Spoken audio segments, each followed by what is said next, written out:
Hi, Be Empowered friends. We are talking today about what if I cannot pay my rent.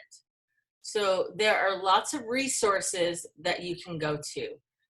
One is go to unitedway.org, and they have a list of all these resources. Some of those resources, I'm going to share my screen so that you can see these, that they talk about and that people have successfully used is you can call 211. And so with that, that is through every state.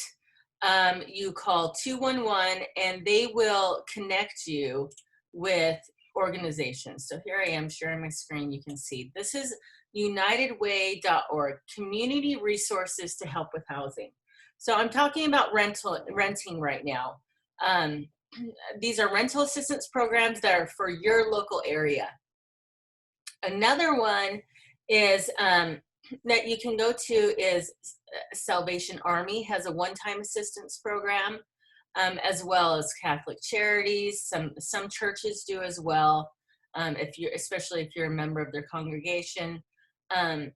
Another one is state assistance, and so I'm going to talk about that really quick. So state assistance and city assistance. What you can do is go to this right here. It's called the treasury.gov, and they have programs that you can, here's programs that you can find for every state, okay?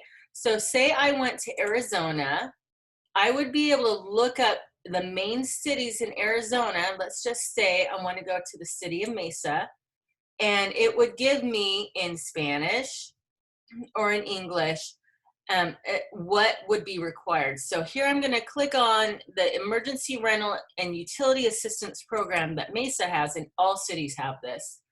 And it will list the program overview, but the thing that's really needed is the application process. So you as a renter, if you are a renter, or if or the tenant or the landlord can also apply for this same application. I suggest you be proactive. There's a few requirements for eligibility. One is it says here that you need to have a financial hardship. You've lost a job, you stopped working, or your work hours were cut lower, or COVID has impacted you negatively. You would actually have to be able to show that in paperwork, or that you were laid off, or anything like that. And then the second eligibility is risk of housing instability. Are you going to be evicted? Are you receiving an eviction notice or judgment? Did you get a notice of past due rent? Did you get a utility shut off notice? So some of those things can show that you are at risk of losing your housing. And so the next thing that they require is income eligibility. You do need to show your W-2s for a previous tax filing year, and then monthly verification. So pretty much like what you made in the last 60 days. Just because you want to go buy a car, they're not going to give you rent assistance. You know, it has to be that you're income eligible and that you've come on financial hardship from something not of your own doing. Then they can apply your program. So I really suggest that you utilize these resources. State assistance can pay for longer periods. You can also apply for Section 8 housing, although those tend to have limits on how many applicants can be on it, and they're usually maxed out, and that is where they give you a subsidy for housing and they pay the landlord directly. The other thing is if you're a homeowner. Now, homeowners are different. You own the home, you're making payments to the mortgage company. If you have financial difficulties, you can go to some of these organizations, which are mostly for renters. But if you have problems, I suggest you always call your mortgage company. Why?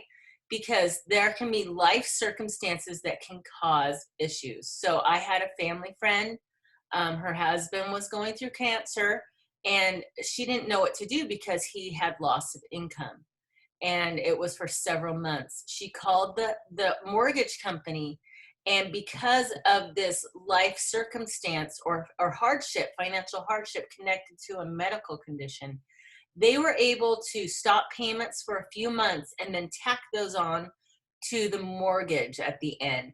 And sometimes they'll even reduce the monthly payments for like a period of time, like maybe a year, while the person is going through this hardship. So don't be afraid to call your mortgage lender for those things. The number one priority is to always stay in your home, and find those resources that you can do that. I hope you're empowered, that you can find these resources. It's really unitedway.org, and then also treasury.gov. Look up your state for those programs for rental assistance. And hopefully you can get that independence that you need. Thank you.